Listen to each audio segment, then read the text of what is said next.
Ever wonder why a call to action isn't getting noticed? Welcome to 3-Minute Marketing. In the next 3 minutes, I'll reveal how a few simple tweaks can supercharge those clicks and conversions. Tip 1.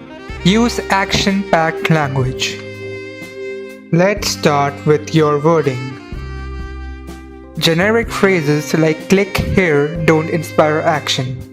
Instead, try commands that tell viewers exactly what to do and what they'll get. For example, swap learn more for download your free guide now or start your free trial. Using power words like get, try, or discover grabs attention and drives engagement. Tip 2. Add urgency and value. Next, show your audience why they should act now and what's in it for them. Phrases like limited time only or claim your spot today trigger urgency. Always highlight value. Save 20% now or get exclusive access instantly. Let your audience know exactly what benefit they'll receive right away. Tip 3. Placement and design.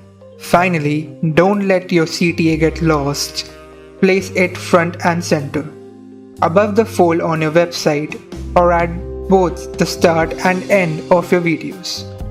Use contrasting colors and bold text to make it impossible to miss. Keep your button copy big, clear, and easy to read. Avoid clutter. Quick recap. Use strong action words, add urgency and value, and design your CTA so it stands out. Try these simple switches on your next project and watch your results improve. If you found this helpful, hit like, subscribe, and drop your favorite CTA phrase in the comments. I read everyone. See you in the next 3-minute lesson.